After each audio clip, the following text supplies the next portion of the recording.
Assalamualaikum warahmatullahi wabarakatuh. Jumpa lagi di Good Night YouTube channel. Apa kabar nih teman-teman? Semoga kalian yang menonton video ini selalu diberi kesehatan dan dilancarkan rezekinya. Pada kesempatan kali ini aku akan menceritakan pengalaman horor yang dialami oleh dua orang pendaki Gunung Lawu. Mereka ini adalah saudara dan sangat akrab sekali. Kejadian horor yang dialami oleh mereka berdua itu ada kaitannya dengan sebuah benda yang mereka bawa naik ke Gunung Lawu, yaitu boneka. Dan kejadian ini benar-benar membuat mereka berdua tidak mau lagi membawa benda itu kalau sedang pendakian. Untuk cerita lebih lengkapnya silakan simak video ini sampai selesai. Good night.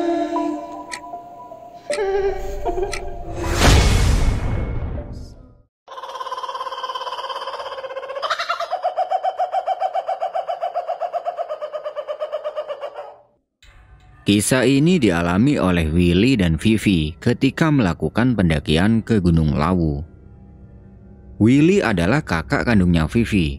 Umur mereka hanya selang 4 tahun dan mereka berdua adalah saudara kandung yang saling melengkapi, selalu membela, solidaritas tanpa batas, saling menasehati, sekaligus teman setia yang selalu ada satu sama lain. Ya, meskipun sesekali Willy suka berbuat jahil kepada Vivi. Orang tua mereka sangat sibuk dengan pekerjaannya sehingga jarang ada waktu untuk berkumpul. Tapi mereka sudah berkomitmen untuk saling menjaga sampai akhirnya mereka bisa menemukan pasangan dan jalan hidupnya masing-masing. Mereka mempunyai hobi yang sama, yaitu traveling. Dan setelah melihat kegiatan mendaki gunung saat ini sedang ngetren, mereka pun mencoba untuk menemukan hobi baru, yaitu di dunia hiking. Hingga akhirnya, hobi barunya ini membawa mereka ke Gunung Lawu. Setelah sebelumnya mereka telah ke beberapa gunung yang ada di Jawa Tengah, seperti Gunung Prau, Gunung Andong, Gunung Merbabu, dan lain-lain. Karena merasa ingin sekali menginjakan kakinya di puncak perbatasan antara Jawa Tengah dan Jawa Timur, Willy pun menuruti permintaan Vivi ini dan mengagendakannya. Setelah mempunyai waktu luang, mereka pun berangkat dari tempat tinggalnya yang ada di Semarang menuju ke basecamp Gunung Lawu via Candi Ceto dengan mengendarai mobil.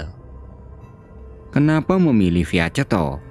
Karena menurut beberapa artikel yang sudah dibaca Willy, jalur Ceto mempunyai view yang lebih bagus. Ya, meskipun jalurnya ini lebih dominan panjang daripada jalur Cemoro Sewu dan Cemoro Kandang. Malam itu sekitar pukul 8 malam, mereka sampai di Candi Ceto. Sesampai di sana mereka istirahat dulu dan mendirikan tenda di dekat mobilnya untuk menunggu pagi. Singkat cerita, pagi pun tiba. Willy yang sudah bangun terlebih dahulu langsung mengurusi Maxi dan sengaja membiarkan Vivi tetap tidur. Setelah selesai mengurusi Maxi, barulah Willy membangunkan Vivi dan mengajaknya untuk sarapan. Setelah sarapan, mereka pun bersiap-siap untuk memulai pendakian hari ini juga. Setelah semua perlengkapan sudah siap, tidak lupa mereka berdoa kemudian memulai pendakian. Di dalam pendakiannya itu, Vivi sengaja membawa boneka teddy bear dan lonceng yang digantungkan di belakang ranselnya. Boneka itu adalah pemberian dari Willy sebagai hadiah ulang tahunnya Vivi yang ke-18 lalu. Boneka itu selalu ikut kemanapun dia mendaki. Bisa dibilang itu adalah benda yang paling disukai Vivi. Terus berjalan melewati beberapa candi yang konon peninggalan Majapahit. Sambil sesekali, Willy membuat usil kepada Vivi dengan membunyikan lonceng yang ada di belakang ranselnya Vivi. Sambil dia bilang, "Awas, awas, ada sapi mau lewat." Sampai di sini masih belum ada kejadian yang aneh. Mereka berjalan sambil sesekali bercanda agar tidak capek. Hingga akhirnya, sampailah mereka di pos 1 sekitar jam 11 siang. Sesampai di pos 1 mereka berhenti sebentar untuk melepas penat. Setelah 15 menit istirahat, mereka pun lanjut berjalan lagi hingga sampai di pos 2 sekitar jam setengah 1 siang. Singkat cerita, sampailah mereka di area sabana yang sangat luas yang disebut bulak peperangan. Sesampainya di situ, mereka sangat takjub dengan pemandangan yang disuguhkan. Rumput ilalang yang hijau membuat mereka berhenti untuk mengabadikan momen. Mereka pun menepi ke sebelah kiri jalur pendakian, yang di situ terdapat sebuah bukit dan banyak pohon yang berjajar. Sesampai di situ, mereka pun melepaskan ranselnya masing-masing untuk duduk bersantai, sambil sesekali mengabadikan momennya. Vivi mengambil boneka yang tergantung di ranselnya untuk diajak foto. Lalu, dia menggantungkan boneka itu di salah satu pohon yang terdapat di situ. Setelah boneka itu digantung, mereka duduk lagi sambil menikmati cemilan. Nah, mulai dari sini satu persatu keanehan mulai mereka alami. 15 menit kemudian ketika mereka sedang asyik duduk sambil memakan cemilan, tiba-tiba Willy mendengar ada suara anak kecil tertawa lirih tepat di belakangnya. Sontak, Willy pun terdiam dan suara tertawa itu masih saja terdengar.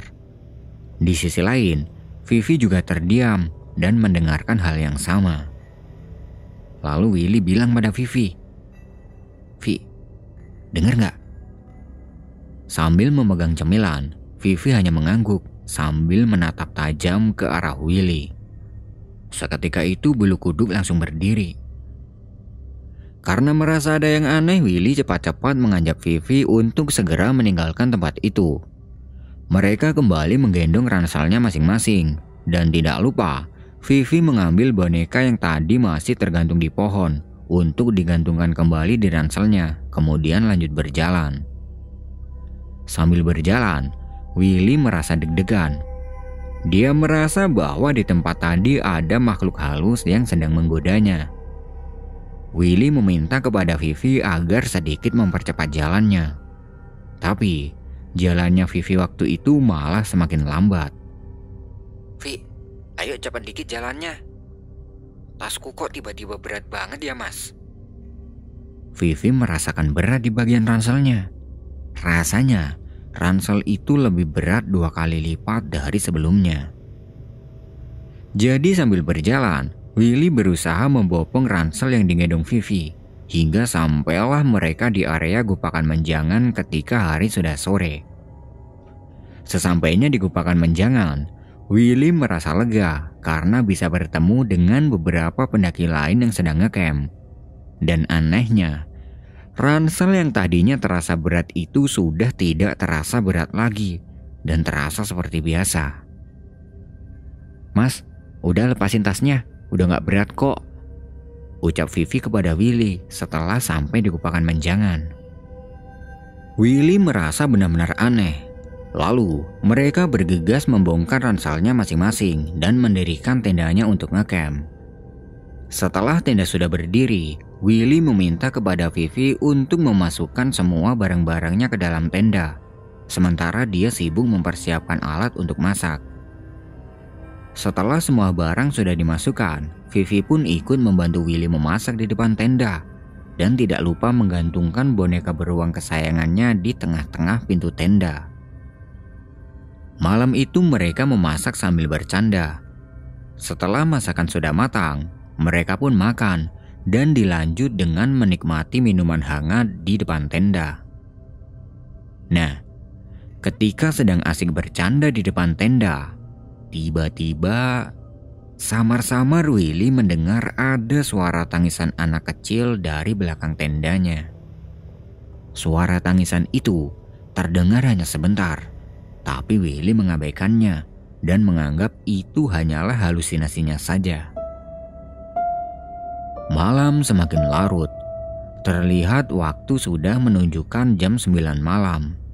Terlihat beberapa penghuni tenda lain sudah istirahat di dalam tendanya masing-masing. Willy pun mengajak Vivi untuk masuk ke dalam tenda dan beristirahat, karena Besok mereka masih ada perjalanan ke puncak Hargodomila, puncak Gunung Lawu. Ketika akan masuk ke dalam tenda, tanpa disengaja, sambil berjalan pandangan Vivi melihat ke arah tenda sebelah yang penghuninya sudah tidur. Dan di situ, dia sempat melihat ada anak kecil berambut panjang yang sedang mengintip ke arah mereka. Anak kecil itu tepatnya di sebelah tenda pendaki lain tersebut. Melihat itu, Vivi sedikit tersentak. Sesampainya di dalam tenda, dalam hati dia berkata, "Yang aku lihat tadi apa ya?"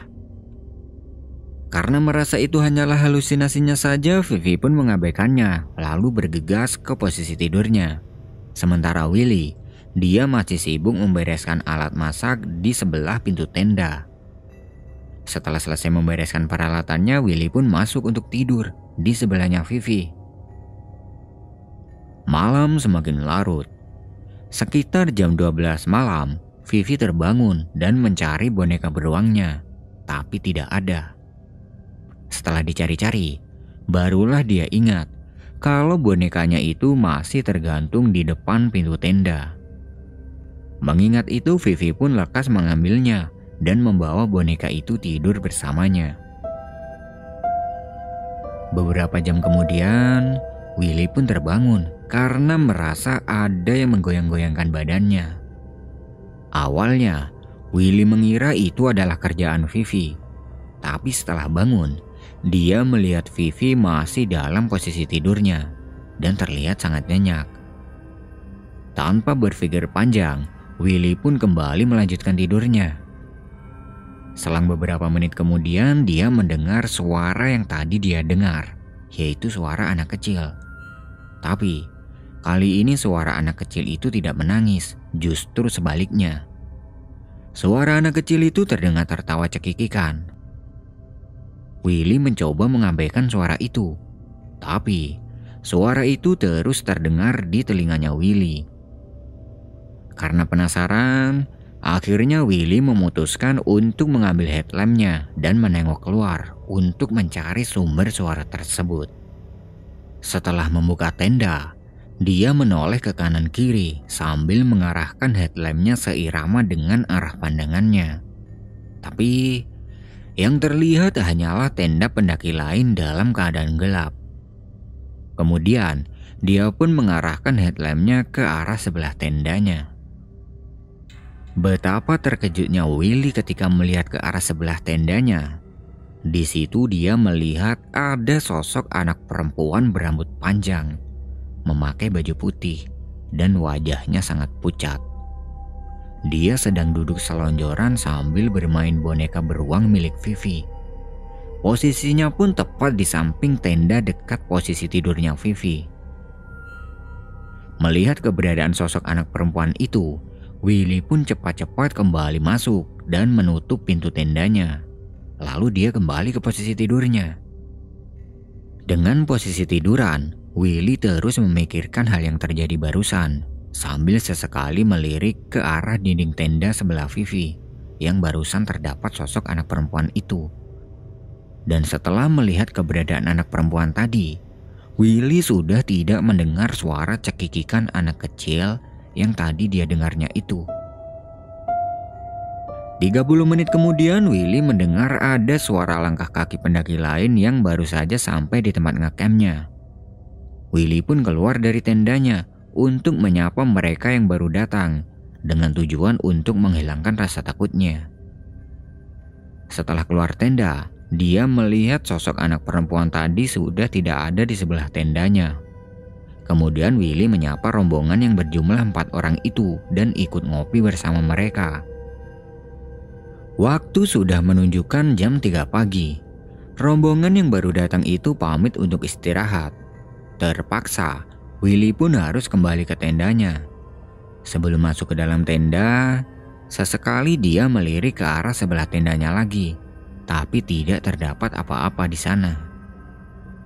Setelah masuk, dia ingat kalau tadi sebelum tidur, dia melihat Vivi menggantungkan bonekanya di depan pintu tenda.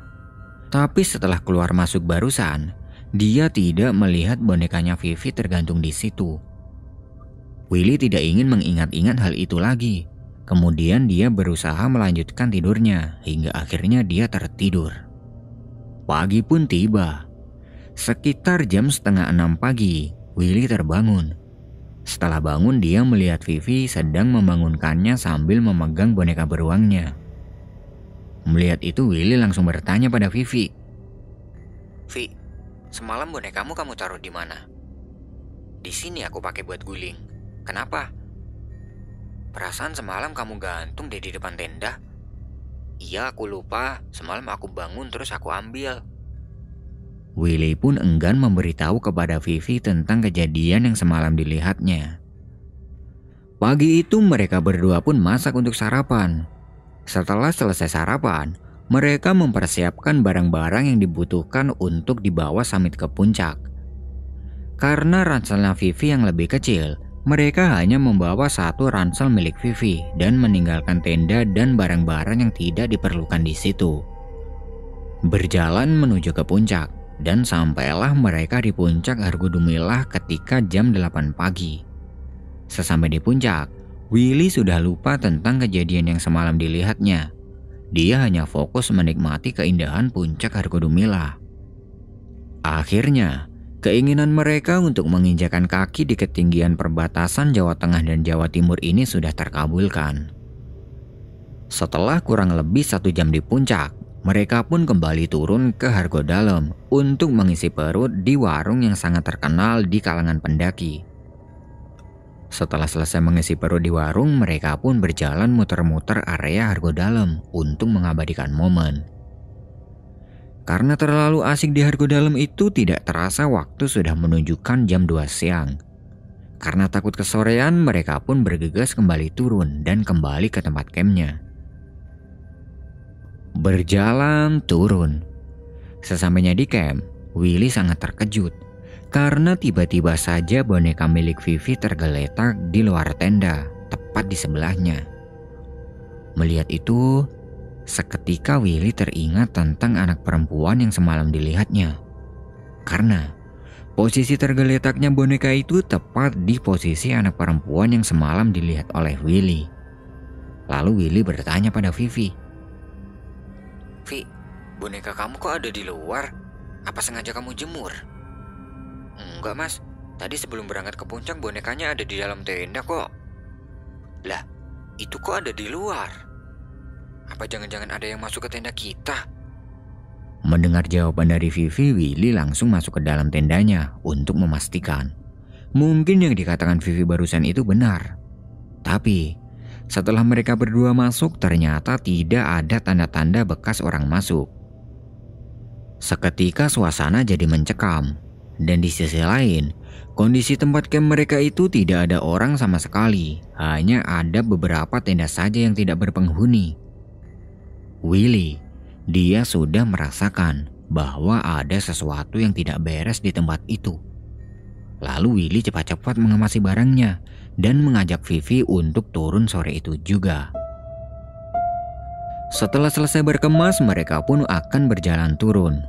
Sebelum berjalan turun, Willy mengajak Vivi untuk berdoa, berharap agar tidak terjadi apa-apa selama perjalanan turun nanti. Setelah selesai berdoa, Willy berpesan pada Vivi, "Nanti selama perjalanan turun kalau melihat atau mendengar sesuatu yang sekiranya tidak logis, abaikan ya." "Iya, memangnya ada apa sih mas?" "Udah nanti aja mas Willy ceritain." Berjalan turun. Ketika mereka sampai di area bulak peperangan, lagi-lagi Willy melihat sosok anak perempuan yang semalam dilihatnya itu tepat berada di sela-sela pohon di sebelah kanannya. Melihat itu, Willy langsung menggandeng tangannya Vivi dan mengajaknya untuk mempercepat langkah kakinya. Vivi yang tidak melihat keberadaan anak kecil itu pun hanya menurut. Kemudian mereka berjalan dengan sedikit cepat. Hari terlihat semakin sore setelah mereka sampai di pos 3. Sesampai di situ, mereka memutuskan untuk istirahat untuk mengisi tenaga yang tadi terkuras. Ketika sedang istirahat, Tiba-tiba Vivi merasa ada yang menarik ranselnya dari belakang. Sontak, Vivi pun menoleh ke belakang, tapi tidak ada siapapun di situ, kecuali mereka berdua. Karena merasa takut, spontan Vivi bilang pada Willy, "Mas, kayak ada yang tarik-tarik tasku deh dari belakang." "Yang bener, jangan ngaco ah." "Beneran mas, ini kerasa banget kalau ditarik." Willy langsung melihat ke belakang untuk melihat ada apa di tas ranselnya Vivi. Setelah melihat ke belakang, dia tidak melihat ada siapa-siapa. Tapi Willy benar-benar tersentak ketika dia melihat ke arah ransel yang dipakai Vivi. Tahu nggak, ada apa dengan ranselnya? Ranselnya sih tidak ada yang aneh. Yang aneh itu boneka yang menempel di belakang ranselnya. Boneka beruang yang tadinya terlihat lucu, sekarang berubah menjadi boneka yang sangat menyeramkan. Matanya melotot keluar, mulutnya berdarah, terlihat sobek di bagian dadanya. Melihat boneka itu menjadi menyeramkan, Willy pun sangat panik. Melihat Willy panik, Vivi bertanya sambil sesekali melihat ke arah belakang. "Kenapa mas? Lepas boneka kamu sekarang juga. Ada apa dengan bonekanya mas? Lepas aja dulu Vi." Vivi pun bergegas melepas bonekanya, kemudian memberikannya kepada Willy. Anehnya, di mata Vivi boneka itu terlihat baik-baik saja, tapi tidak dalam pandangan Willy. Setelah mengambil boneka dari Vivi, Willy langsung membuangnya ke semak-semak. "Mas, kok dibuang sih? Biarin aja Vi, ada makhluk lain di dalam boneka itu. Mas Willy apa-apaan sih?" Kemudian Vivi mengambil boneka itu lagi karena dia tidak mau kehilangan bonekanya. Saat akan mengambil, Willy mencegahnya sambil bilang, "Vi, jangan diambil." "Kenapa sih mas? Bonekanya lu gak kenapa-napa. Pokoknya jangan, nanti pas Willy beliin lagi boneka yang kayak gitu." Vivi tetap saja ingin mengambilnya dan berusaha meyakinkan Willy kalau boneka itu tidak ada apa-apa. Akhirnya Willy pun membiarkan Vivi untuk mengambilnya lagi. Dengan deg-degan, Willy menemani Vivi buat ngambil boneka itu. Dan ternyata, setelah diambil boneka itu kembali seperti semula, menjadi boneka beruang yang lucu. Willy syok dengan keadaan ini. Lalu, dia meminta Vivi agar memasukkan ke dalam ransel saja. Setelah boneka itu dimasukkan ke dalam ransel, mereka pun melanjutkan perjalanan turun. Di pertengahan antara pos 3 menuju ke pos 2, Vivi yang berjalan di depan tiba-tiba ambruk. Dia pingsan. Spontan Willy panik. Dia segera memangku Vivi sambil menepuk pipinya. Dan Willy, dia mengira kalau pingsannya Vivi ini karena gangguan gaib, bukan karena fisik. Willy tidak tahu harus berbuat apa.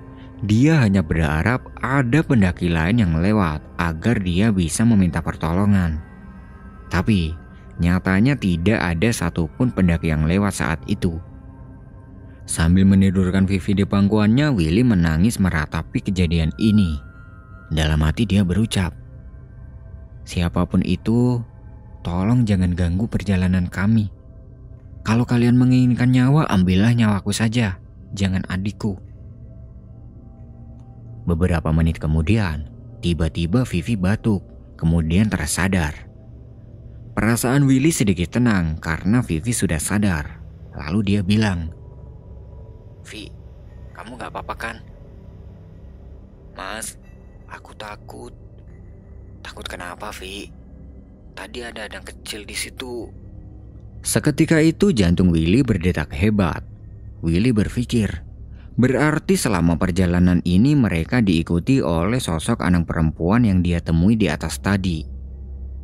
Willy pun membuang rasa takutnya itu demi Vivi. Dia bergegas mengambil boneka yang ada di dalam ranselnya Vivi, kemudian membuangnya jauh di dalam hutan. Sambil dia teriak, "Kalau memang benda ini yang kamu inginkan, ambil aja. Awas kalau sampai mengganggu adikku lagi." Setelah boneka itu dibuang, Willy mencoba menenangkan Vivi. Beberapa menit kemudian Vivi pun sudah sedikit tenang. Lalu Willy mengajak Vivi untuk lanjut berjalan lagi agar bisa segera sampai di bawah. Lanjut berjalan. Sambil berjalan Willy terus menggandeng pundaknya Vivi karena takut terjadi apa-apa lagi kepada Vivi. Tapi syukurlah mereka tidak mendapat gangguan lagi hingga sampai di area candi ketika hari sudah gelap. Sesampai di situ mereka dihampiri oleh satu orang bapak-bapak dengan membawa tongkat. Bapak itu terlihat seperti orang daerah sini. Lalu bapak itu bertanya pada mereka. "Baru turun ya mas, mbak?" "Iya pak." "Oh iya, ini milik kalian kan?" Ucap bapak itu sambil memberi mereka sesuatu. Tahu gak apa yang diberikan bapak-bapak itu? Ternyata yang diberikan bapak itu adalah boneka beruang milik Vivi. Melihat itu mereka pun heran. Lalu Willy bertanya pada bapak itu. "Loh pak, boneka ini kan tadi udah aku buang di atas." "Iya, bapak tahu ini kepunyaan kamu, jadi bapak berniat mengambilnya lagi." "Tapi pak, boneka ini..." "Jangan khawatir, anak perempuan itu sudah kembali ke tempatnya. Dia hanya suka dengan boneka ini, dan sekarang boneka ini sudah kembali seperti boneka biasa. Kalian bisa membawanya lagi." Mereka pun menerima boneka itu lagi. Kemudian bapak itu lanjut berucap sambil memegang pundaknya Willy. "Jaga adikmu baik-baik ya, selamat jalan." Iya pak, terima kasih banyak." Mereka pun lanjut berjalan lagi. Setelah beberapa langkah berjalan meninggalkan bapak-bapak tadi, Willy sempat menoleh ke belakang. Tapi bapak-bapak yang ditemuinya tadi tiba-tiba tidak ada, alias hilang. Willy menganggap itu bukanlah manusia. Karena kalau dipikir secara logika, tidak mungkin dia bisa menemukan boneka ini. Dan tidak mungkin juga dia pergi secepat itu. Tapi karena beliau baik, Willy tidak merasa takut sedikit pun. Singkat cerita, sesampai di mobil malam itu mereka langsung bergegas meninggalkan base camp dan kembali ke rumah dengan selamat.